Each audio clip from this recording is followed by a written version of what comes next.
Un pastor que yo conozco dijo que el trabajo de un predicador es consolar a los afligidos y afligir a los cómodos. Consolar a los afligidos y afligir a los cómodos. Mi oración, entonces, es que a través del texto de hoy que vamos a leer, el Espíritu de Dios haga precisamente eso en la medida exacta que haga falta en nuestras vidas. Así que con eso en mente, oremos juntos.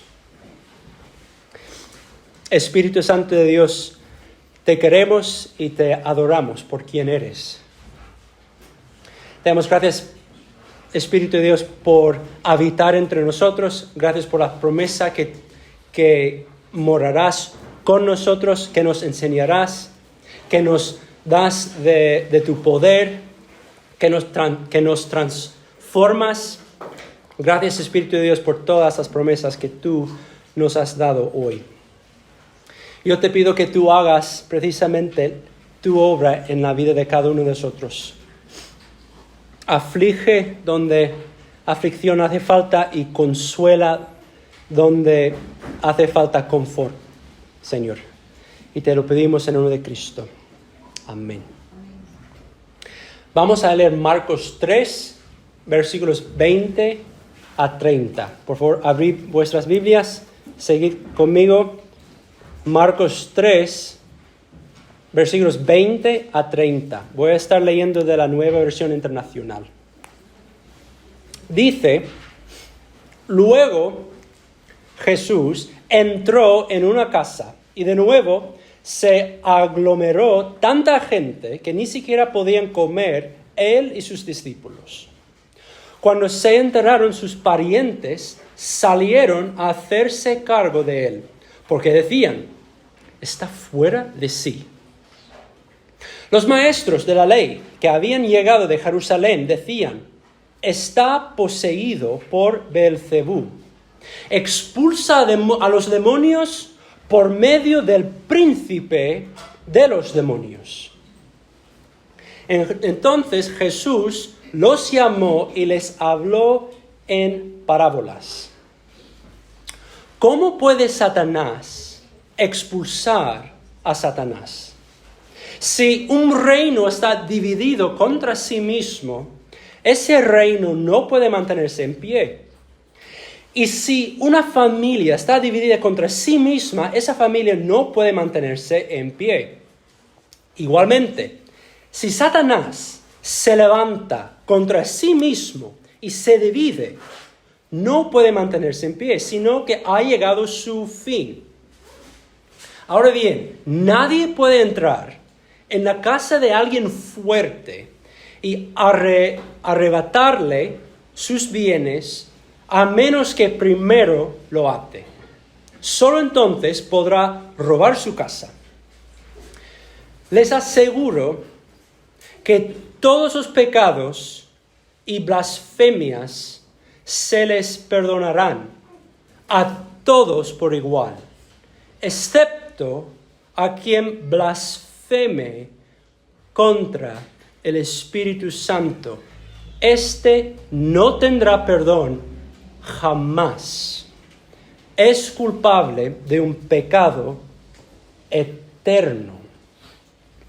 Es que ellos habían dicho: tiene un espíritu maligno. Hasta ahora, entonces, en el Evangelio de Marcos, Jesús, desde su base en Capernaum, ha expandido su ministerio a través de toda la región de Galilea. Después de designar a 12 discípulos como apóstoles, Jesús está de nuevo en Capernaum. Y como siempre, las multitudes se congregan en la casa donde Jesús está quedándose. Hay tanta demanda de enseñar y sanar que Jesús ni siquiera tiene tiempo para comer. En algún momento, las noticias de que Jesús está de nuevo en Capernaum llegan a la familia de Jesús. Es probable que esto se refiera se refiere a los parientes de Jesús en Nazaret, otro pueblo por ahí, de donde Jesús era. Y cuando su familia oye que Jesús ha vuelto a Capernaum, van allí para hacerse cargo de él, dice. La palabra significa agarrar a alguien o tomar control de alguien. Después de haber visto todas las cosas que Jesús ha hecho, por ejemplo, enseñar nuevas enseñanzas con autoridad, sanar a personas, perdonar pecados, llamar a recaudadores de impuestos a que les sigan y come con ellos, llamarse a sí mismo el novio de su pueblo, poniéndose en el lugar de Dios, hacer lo que no se debe hacer en el sábado, ofender a los escribas y fariseos, decir que Él es el Señor del sábado, etc. Después de ver todo eso, la familia de Jesús concluye que ha cruzado una línea y que necesita que alguien lo frene. En versículo 22 leemos acerca de un grupo de escribas que vienen desde Jerusalén. Ser un escriba en aquel entonces fue una profesión. Un escriba era una persona que podía leer y, claro, escribir. Y también eran expertos en la ley de Moisés. Cada pueblo tenía por lo menos un escriba que se encargaba de escribir documentos oficiales. Por ejemplo, registros de casamientos, divorcios, préstamos, herencias, etc. Y como eran expertos de la ley, también enseñaban la ley. Así que un escriba era como un notario mezclado con un abogado, mezclado con un profesor de ley. Bueno, hasta ahora en la historia, varios escribas han confrontado a Jesús, pero ahora un grupo de Jerusalén viene con acusaciones muy fuertes. Si un grupo de funcionarios aquí en Ponferrada te acusan de algo, es serio. Pero si una delegación de la parte del gobierno central en Madrid viene y empieza a acusarte de algo, eso es aún más serio. Y eso es lo que está pasando aquí. Estos escribas traen dos acusaciones contra Jesús. La primera acusación es que Jesús está poseído por un demonio que se llama Beelzebú. Marcos define quién es Beelzebú así. Uno dice que él es el príncipe de los demonios. Había un dios de los filisteos que se llamaba Baal-zebub en el Antiguo Testamento. Y puede que a través del tiempo ese dios llegara a ser asociado con ese líder de todos los demonios. Así que Baal-zebub se convirtió con el tipo en Beelzebú. Sea lo que sea la situación, la segunda acusación, la segunda manera que Marcos describe quién es esta persona, este demonio Beelzebú, es así. Jesús llama a este demonio Satanás. Satanás viene de la palabra hebrea Satán. La palabra hebrea no es un nombre, sino es una descripción. La palabra significa adversario, oponente, acusador, enemigo o calumniador. La palabra griega que corresponde a esa palabra hebrea es diabolos, es decir, diablo. La palabra diabolos tampoco es un nombre, sino una descripción de lo que esa persona hace. Significa calumniador o difamador. Y eso es lo que vemos al diablo haciendo en Job, por ejemplo. Viene delante de Dios para acusar a personas. Así que la primera acusación que traen los escribas es que Jesús está poseído por este demonio, el príncipe de los demonios. Y la segunda acusación es que Jesús está expulsando a los demonios usando el poder y la autoridad del príncipe de demonios. Es como decir, pues claro que Jesús puede mandar a los demonios y le obedecen. Él está utilizando el poder y la autoridad de su príncipe. Tenemos que entender cuán serias son estas acusaciones. Levítico 19:31 dice, no os volváis a los encantadores ni a los adivinos, ni los consultéis, contaminándoos con ellos. Es decir, los que comunican con espíritus malignos contaminan al pueblo de Dios. Levítico 20:27 dice que los que evoquen espíritus y se entreguen a la adivinación ha de morir. Serán apedreados, su sangre será sobre ellos. Entonces, con estas dos acusaciones, los escribas estaban diciendo estas cosas. Primero, que Jesús se había asociado con un espíritu maligno, Belcebú. 2, que Jesús estaba haciendo milagros a través de este espíritu. Y por lo tanto, 3, que Jesús merecía la muerte. Son acusaciones muy fuertes. Lo que leemos en los versículos 23 a 30, entonces, es la respuesta de Jesús a estas acusaciones. Primero vamos a ver versículos 23 a 27. Aquí Jesús se enfoca en la acusación de que Él está expulsando a demonios con el poder del príncipe de demonios. Versículo 23, entonces. Entonces Jesús los llamó y les habló en parábolas. ¿Cómo puede Satanás expulsar a Satanás? Si un reino está dividido contra sí mismo, ese reino no puede mantenerse en pie. Y si una familia está dividida contra sí misma, esa familia no puede mantenerse en pie. Igualmente, si Satanás se levanta contra sí mismo y se divide, no puede mantenerse en pie, sino que ha llegado su fin. Ahora bien, nadie puede entrar en la casa de alguien fuerte y arrebatarle sus bienes a menos que primero lo ate.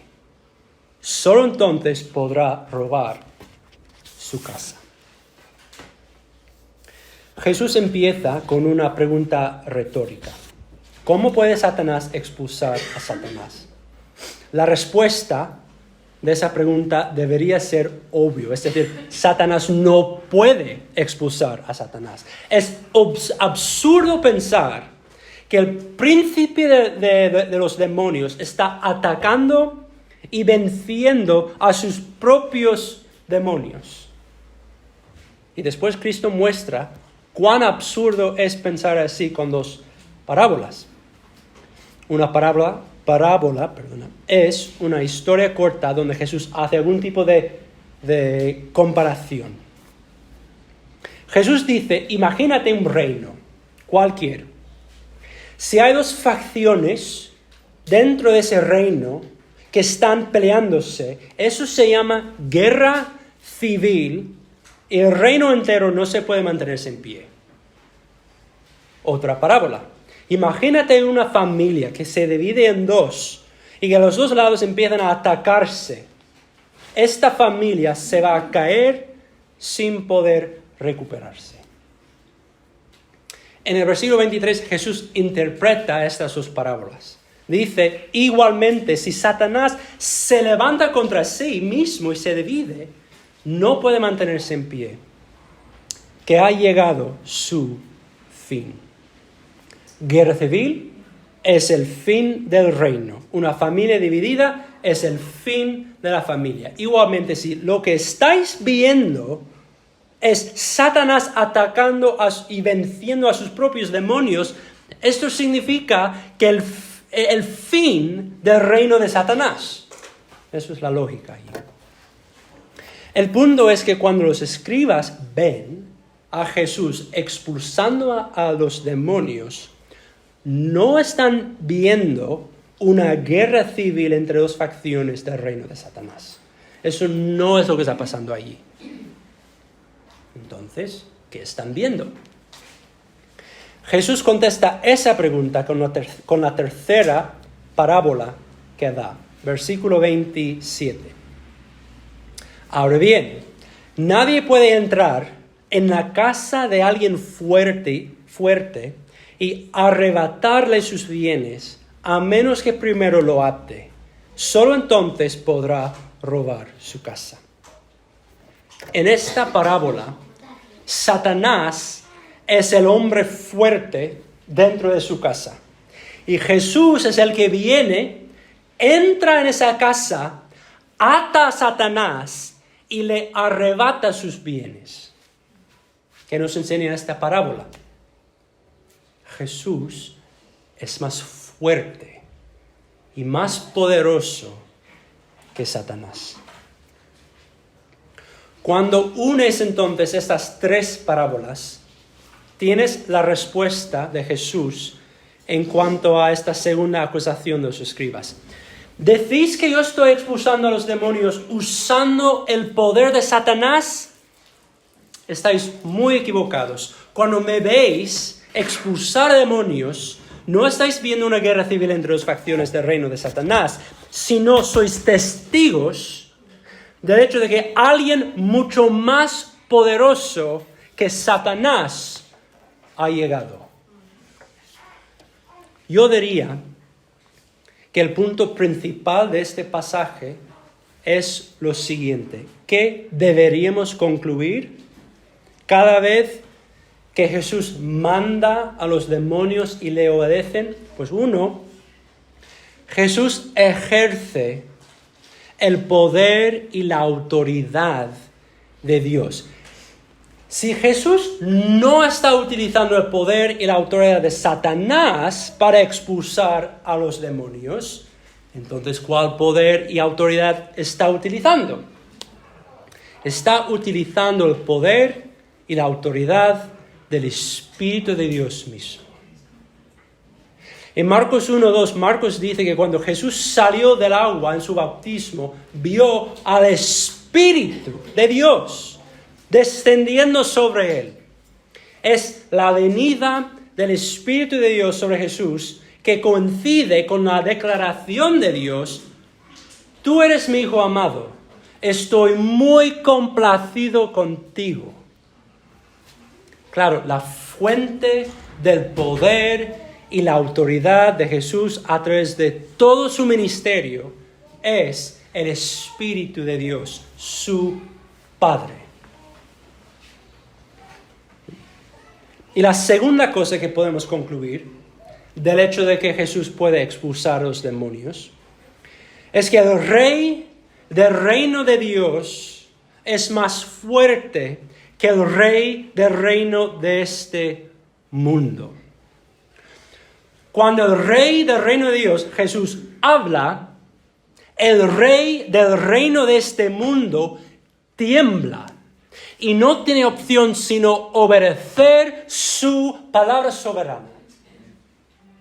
De hecho, como vamos a ver en el capítulo 6, con una sola palabra Jesús puede mandar a miles de demonios que salgan de un hombre y ellos le obedecen.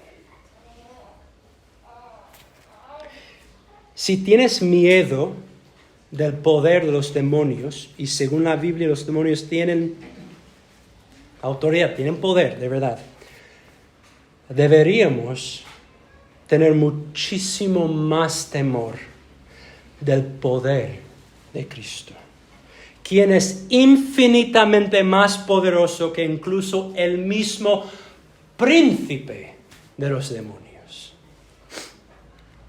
¿Tiemblas cuando piensas en el poder que Satanás tiene para influenciar este mundo? Yo sí. De verdad, pensar en Satanás poseyendo a alguien me da miedo. Pero ¿sabes qué? Satanás tiembla cuando piensa en el poder de Cristo. ¿Cuánto quiero que estas verdades nos llenen de confianza y consuelo? Como Jesús de verdad trabaja con la autoridad de Dios, lo puedes confiar en Él plenamente. No tienes que dudar si de verdad Él vino de Dios o si podemos confiar en sus palabras.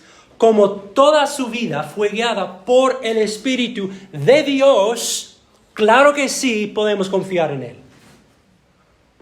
Además, no tenemos que tener miedo del poder y autoridad de Satanás, porque Jesús tiene más poder y más autoridad. Por ejemplo, nunca me ha gustado la oscuridad. Aún no me gusta mucho. Pero cuando era pequeño me aterrorizaba la oscuridad. Yo tenía miedo de todos los monstruos y demonios y criaturas malvadas que andaban por ahí en la oscuridad. Y lo que tardé mucho en entender es que mientras yo tenía miedo a las criaturas que andaban por ahí por la noche bajo el cubierto de la oscuridad, todos esos monstruos y demonios tenían aún más miedo del Cristo que estaba a mi lado. Otro ejemplo. ¿Ves el mundo hoy en día y te aterroriza el alcance de la influencia del diablo? A mí sí. ¿Ves todo tipo de maldad, perversidad y te llena con inquietudes y ansiedades? A mí sí, muchas veces. El Cristo que mora en ti y en su cuerpo, su iglesia, es más fuerte que toda esa maldad y perversidad. Con una palabra lo puede mandar y sí o sí le tendrá que obedecer.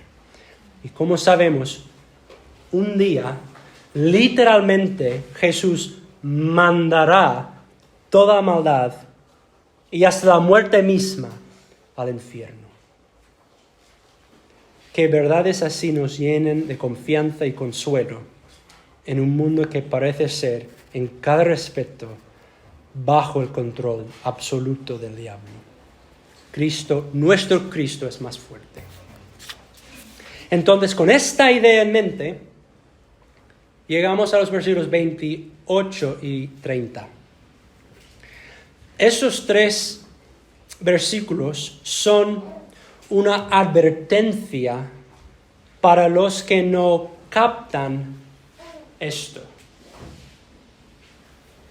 Voy a leer estos versículos otra vez. Jesús dice, versículo 28, les aseguro que todos los pecados y blasfemias se les perdonarán a todos por igual, excepto a quien blasfeme contra el Espíritu Santo. Este no tendrá perdón jamás. Es culpable de un pecado eterno. Es que ellos habían dicho, tiene un espíritu maligno. El Espíritu Santo es el Espíritu de Dios. Y es el Espíritu de Cristo, dice Romanos 8:9. Leemos en Génesis 1:2 que el Espíritu de Dios estaba con Dios en la creación del mundo, del universo. El Espíritu de Dios es asociado con la presencia de Dios, con la manifestación de Dios, con su poder y con su actividad.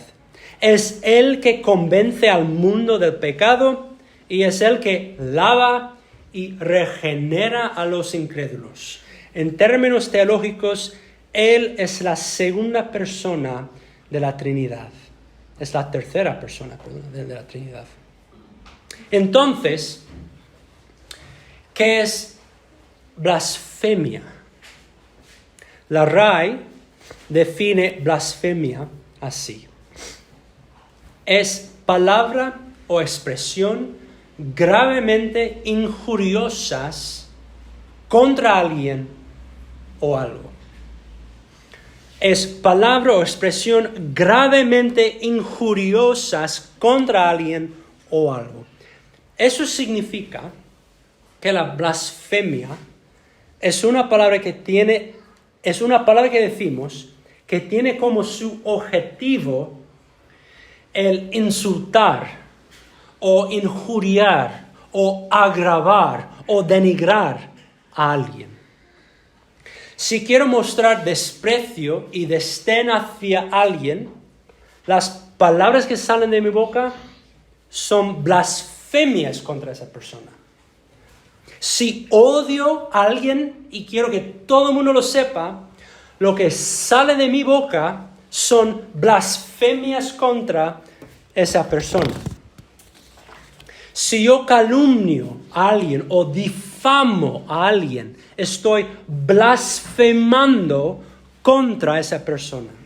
Si quiero desacreditar el carácter de alguien, lo que digo acerca de esa persona es blasfemia.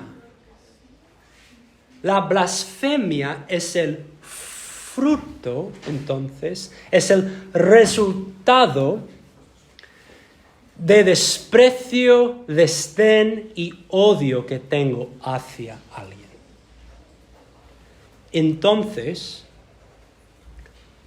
el blasfemar contra el Espíritu Santo significa hablar con intención de insultar, injuriar, agravar, menospreciar, difamar, calumniar o denigrar al Espíritu.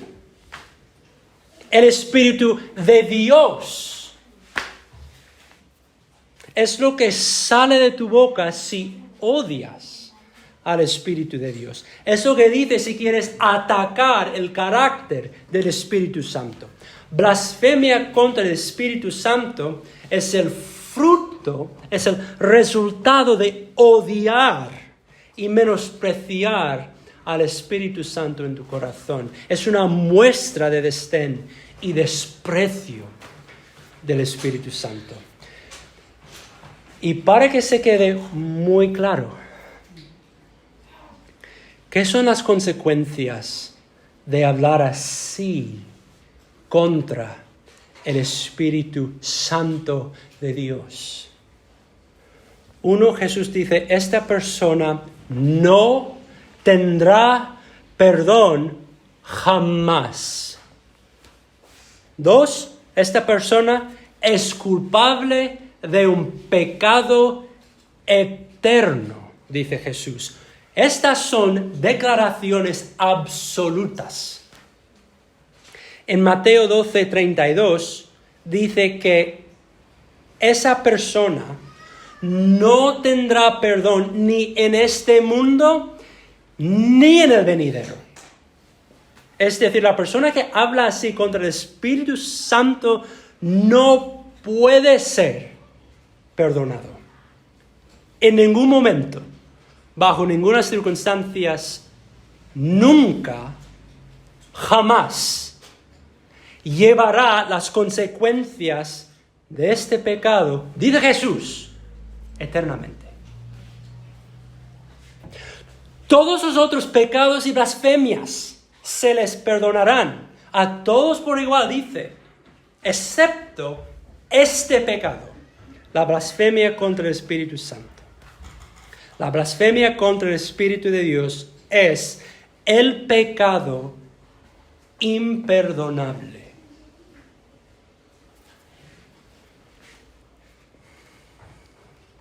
Entonces, con el tiempo que nos queda, quiero hacer dos cosas. quiero examinar el pecado de blasfemar contra el Espíritu Santo en el contexto de las acusaciones de los escribas, o sea, en el contexto de Jesús versus los escribas. Y número 2, quiero examinar las implicaciones para nosotros hoy en día. Así que primero, el blasfemar contra el Espíritu en el contexto de las acusaciones de los escribas. Nota bien el versículo 30. Jesús saca el tema del pecado imperdonable porque los escribas habían dicho, él tiene un espíritu maligno. ¿Qué es la conexión allí? Los escribas vieron los exorcismos que Jesús realizó y concluyeron que Jesús estaba poseído y que sus exorcismos eran la obra de Satanás. Claro que llamar la obra del Espíritu de Dios la obra del diablo es un insulto enorme contra el Espíritu de Dios. Decir eso difama al Espíritu de Dios. Entonces Jesús dice, ojo, escribas, hablar blasfemia así contra el Espíritu Santo es un pecado imperdonable. Ahora, en mi definición de lo que es la blasfemia contra el Espíritu, he enfatizado mucho el hecho de que estas palabras son una demostración de algo mucho más profundo.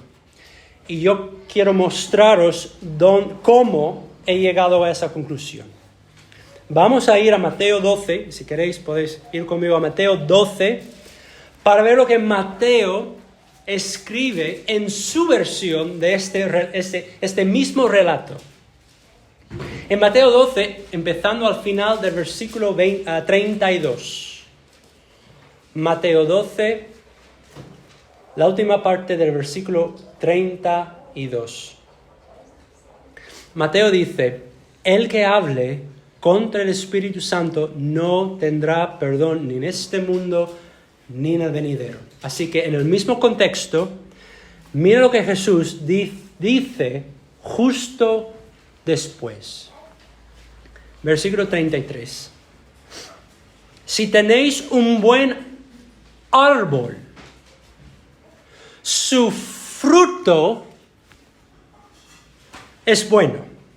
Si tenéis un mal árbol, su fruto es malo.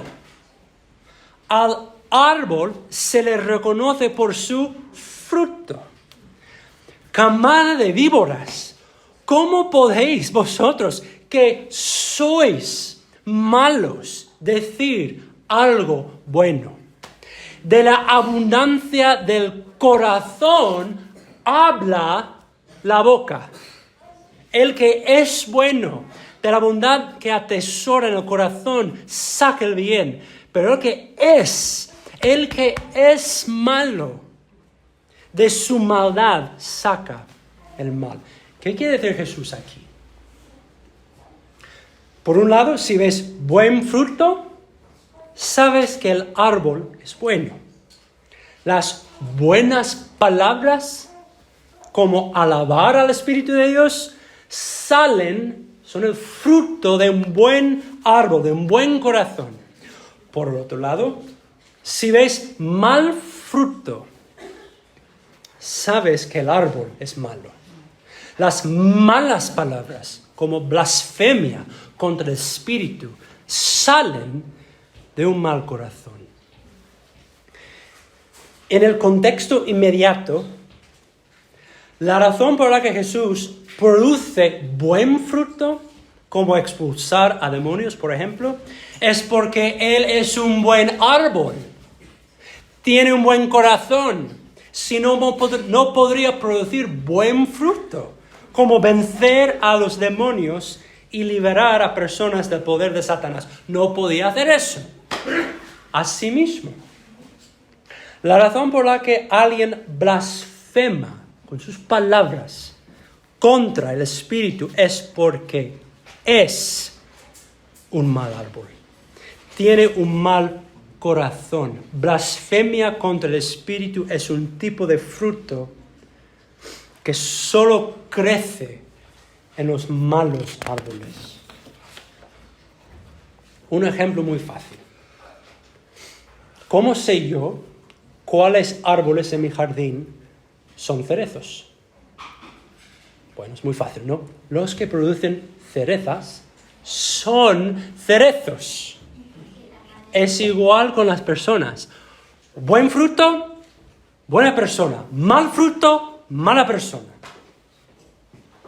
Ahora, la conexión entre el tipo de persona y su fruto es tan estrecha que mira lo que Jesús dice después en Mateo 12. Mateo 12, 36. Mateo 12, 36.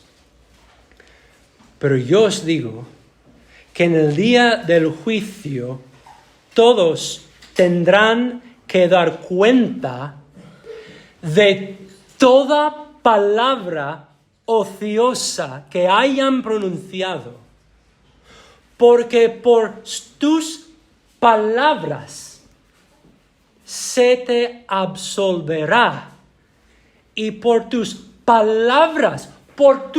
palabras se te condenará.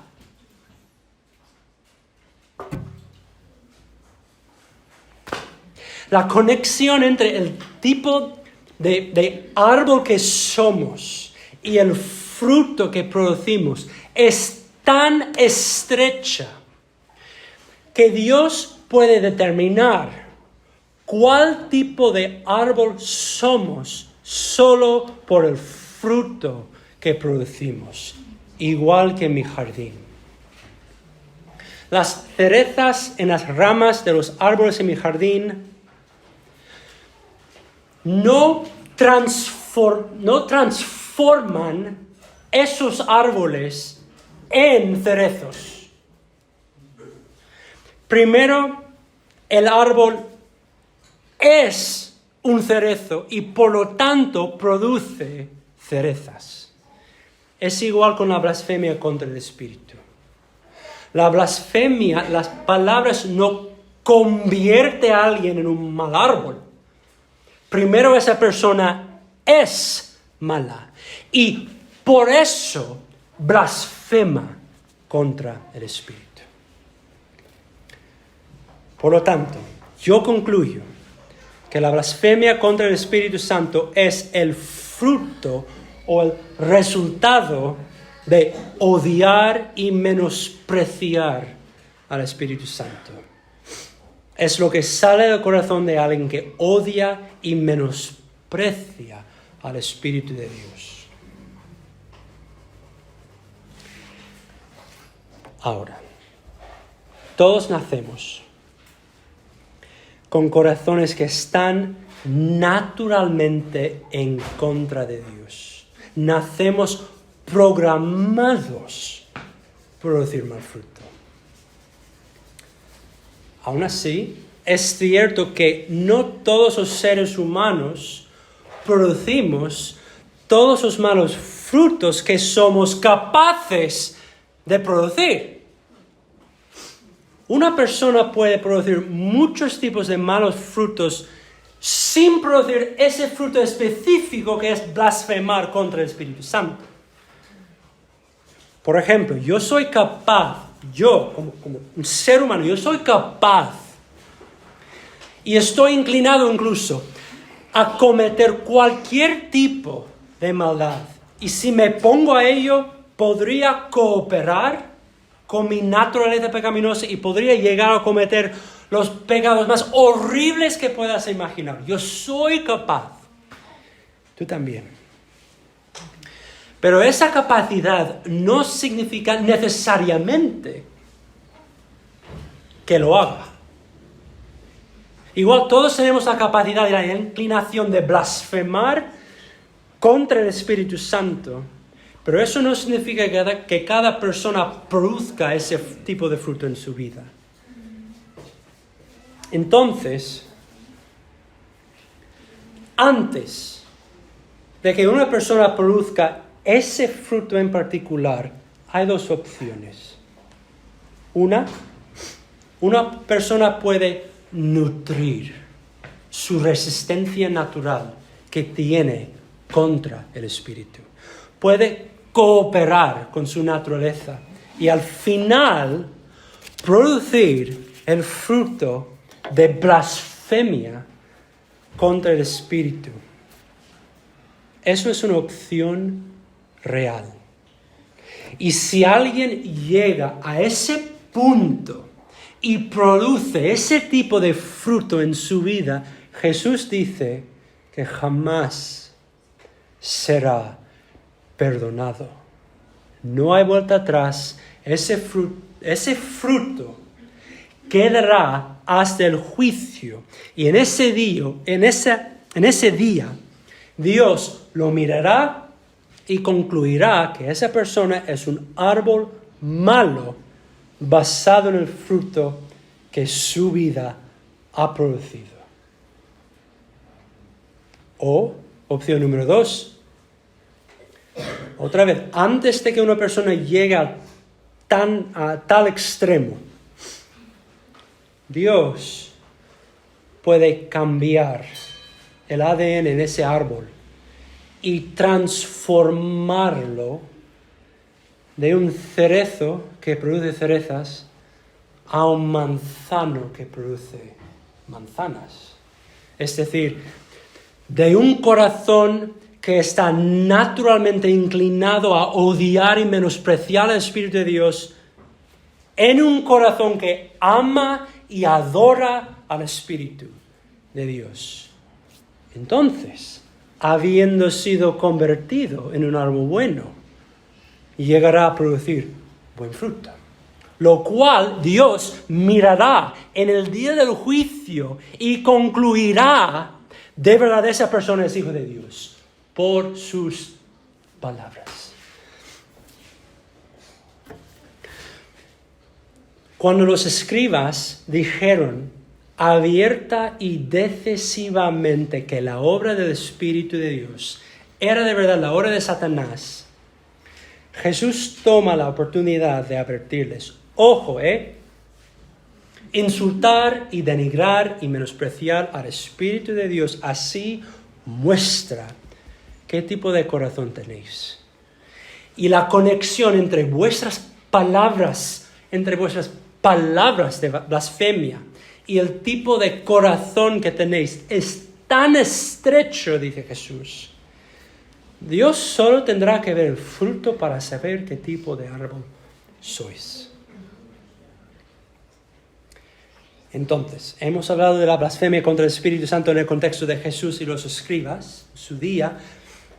Para terminar, ¿qué son entonces las implicaciones de estas enseñanzas para nosotros hoy en día? Es aquí que quiero consolar a los afligidos y afligir a los cómodos.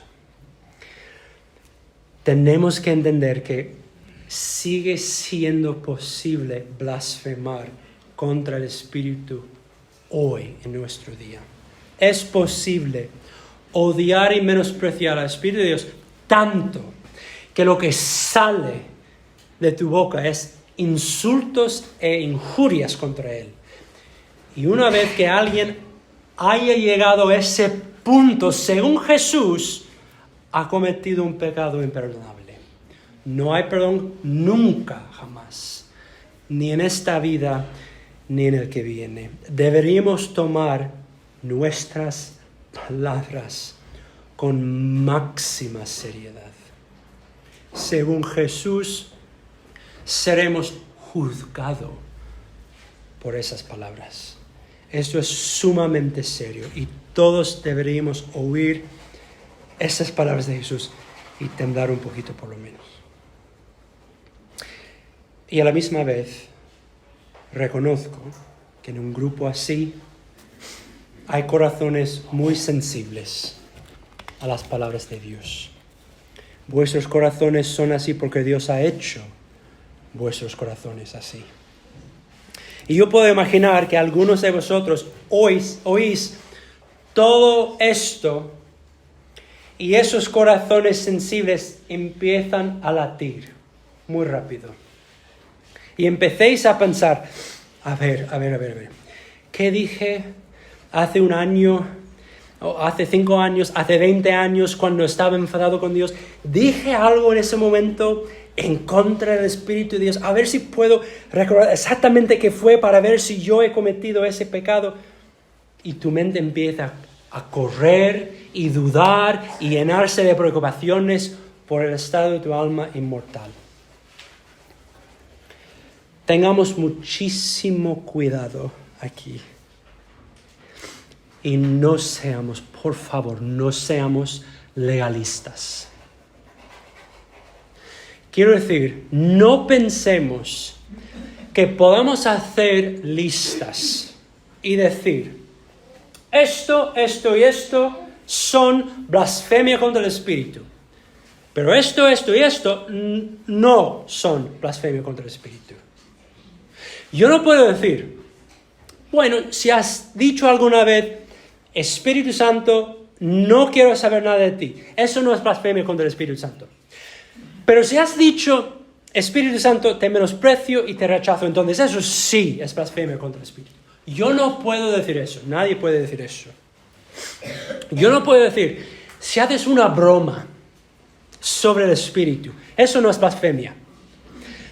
Pero si te enfadas con Dios y le dices algo en contra de su Espíritu en ese momento, entonces eso sí es blasfemia contra el Espíritu. No podemos ser legalistas. No podemos ser legalistas. Por favor, que Dios guarde esta iglesia de ser una iglesia legalista. No podemos ser legalistas aquí. ¿Por qué no?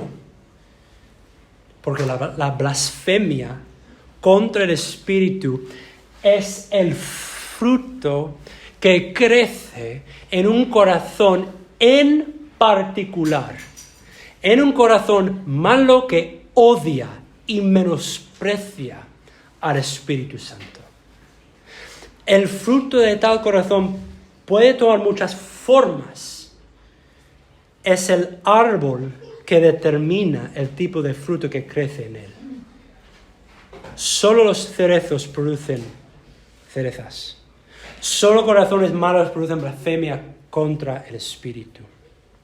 El tipo de árbol que somos determina si el fruto que crece en nuestras ramas es blasfemia contra el Espíritu Santo o no. Una persona puede decir algo acerca del Espíritu sin ningún odio o menosprecio hacia el Espíritu en su corazón. Y según esto, eso no es blasfemia contra el Espíritu. Alguien más puede decir las mismas palabras, pero decirlas con odio y menosprecio hacia el Espíritu en su corazón. Eso sí, entonces es blasfemia contra el Espíritu. Y Dios sabe la diferencia. Otra vez lo digo, no podemos ser legalistas. Entonces, ¿qué hacemos?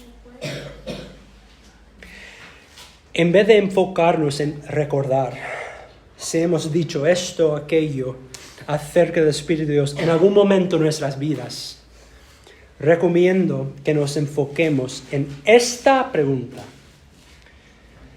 ¿Qué tipo de árbol soy ahora mismo?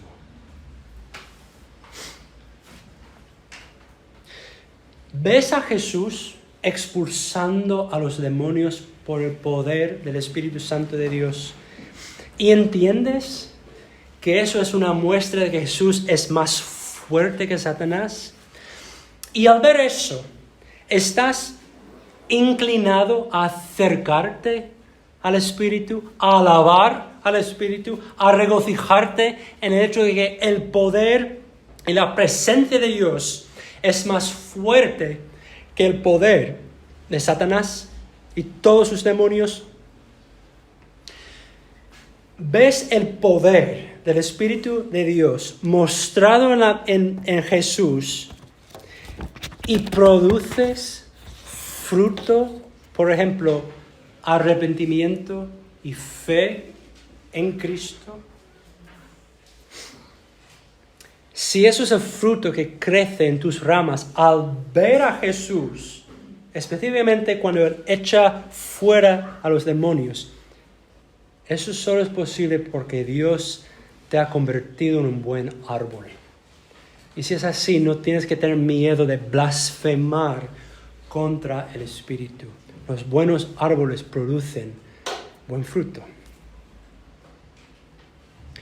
Pero si ves a Jesús expulsando a demonios y dices, este tío está loco, o está poseído, o era un mentiroso, era un charlatán, y si lo que crece en tus ramas son palabras de odio y menosprecio hacia la obra del Espíritu demostrado en la vida de Jesús, entonces sí, hay una razón por la cual preocuparte por el estado de tu alma eterna.